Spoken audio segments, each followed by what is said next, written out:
تو اگر میں یہ باتیں کروں گا تو تمہیں کیا تکلیف, کیونکہ میرے ساتھ تو ٹرالی, پشتوں میں بولوں گا ٹرالی بھی نہیں ہے, ریڑھی بھی نہیں ہے, لوڈر بھی نہیں ہے, تو ہے نہیں, تو آپ کیوں ناراض ہوں گے اور اعتراض کریں گے؟ ایسا مثال ملحدین کے ہے. اگر وہ خدا نہیں مانتے تو یہ بات کیوں کریں گی کہ 2 کروڑ کیوں اللہ کا احسان مانتی ہے؟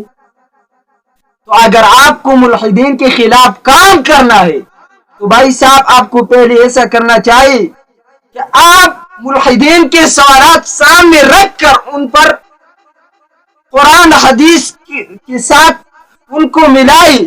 آپ ایسا کریں جو اعتراض ملحدین کا ہوتا ہے, اگر ہمارے قرآن اور حدیث کا حکم نہیں توڑیں گے تو پہلے عقل سے جواب دو. اگر قرآن حدیث کا حکم توڑتا ہے, جیسا آپ نے اس بات میں کہا ہے کہ مسلمانوں کو یہ بات نہیں کرنا چاہیے, احتیاط کرنا چاہیے, تو اگر قرآن حدیث کا حکم توڑتا ہے تو پھر کرے جو کرنا ہے.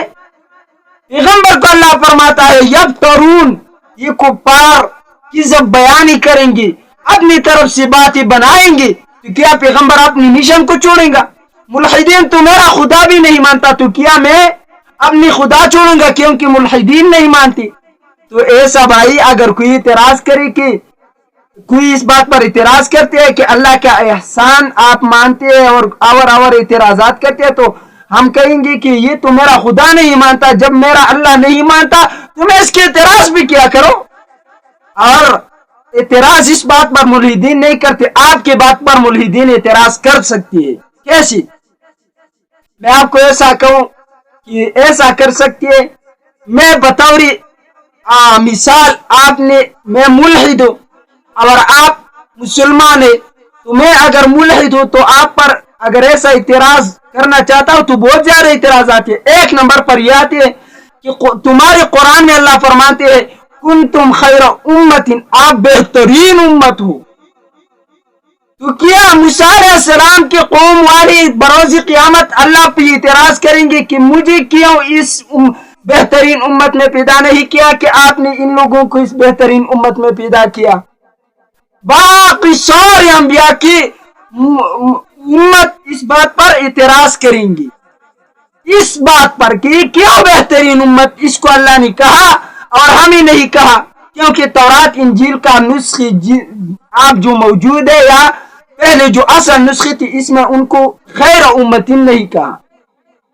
تو آپ کی بات پر میں اگر ملحد ہو کر تو ایسا اعتراض کروں گا, تو جواب کیسے دینا ہے؟ جواب میں دوں گا, کس وجہ سے آپ کو جواب دوں گا؟ کیونکہ میری بھائیوں نے اگر میری بات سنی ہے تو اس کو بھی اس بات پر اعتراض, تو ایسا مثال آپ دیں گی, جواب دے گی کہ آپ کے اکیڈمی میں 100 اسٹوڈنٹس ہے, آپ ایک کے بارے میں کہتے ہیں یہ بہت بہترین ہے, کیا ہے بہترین ہے, اس کو میری قریب بٹھا کر, کیونکہ یہ بات سمجھتی ہے, یہ بات پر توجہ دیتی ہے, یہ میری بات مانتی ہے, اس کو میرے قریب بٹھا کر, کیونکہ آپ کو معلوم ہے کہ یہ ذہین ہے, قابل ترین ہے, یہ بات سمجھتی ہے, عمل کرتی ہے. ایسا اللہ کو بھی معلوم تھا, ہم اللہ کے بندے ہیں, اللہ کو یہ بات معلوم تھا کیونکہ وہ ہمارا خالق ہے, یہ بات معلوم تھا کہ یہ بہتر ہے, توجہ دینے والا ہے, بات ماننے والا ہے, دوسروں کو اسلام کا پیغام دینے والا ہے, اس لیے ہمیں بہترین فرمایا.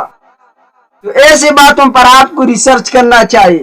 اس وجہ سے تو ہم کہتے ہیں کہ پہلے علماء کے ساتھ آپ عوام لوگ بیٹھ کر ترجمہ کر پھر تفاسیر نکال کر اس پہ ریسرچ کر, ورنہ اگر آپ ایسی ریسرچ کرتے ہیں تو تمام دین کو آپ بھی الحاد بنا دے گی. میری بات کو برا نہ ماننا, لیکن آپ لوگ خود اس دین کو الحاد بنا کر رکھیں گے. تو میری جوانوں سے میرا درخواست ہے کہ جو بھی بات ہو آپ علماء کی طرف رجوع کر کے وہ بات علماء سے کریں.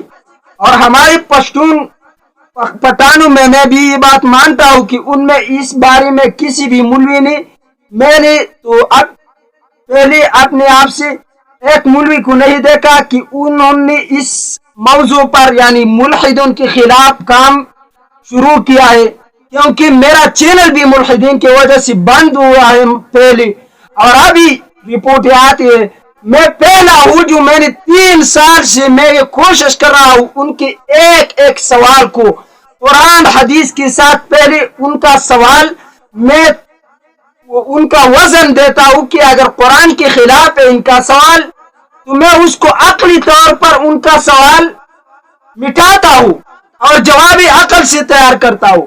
اگر ان کا سوال قرآن مجید کے خلاف نہیں قرآن مجید پر ہے تو قرآن میں ان کا جواب موجود ہے. لیکن آپ نے صرف نقل میں آپ صرف ان تفاسیر کو دیکھتے جو آپ کی عقل اور آپ کا فائدہ ہو. ایسا نہیں ہے. ہمیں ان کے بارے میں پورا مطالعہ کرنا چاہیے اور اس پر انشاءاللہ العزیز میں لیکچر بھی دوں گا. اور جتنا بھائی لوگ ہیں میں پٹھانوں میں بیٹھا ہوا ان سوالوں کے لیے.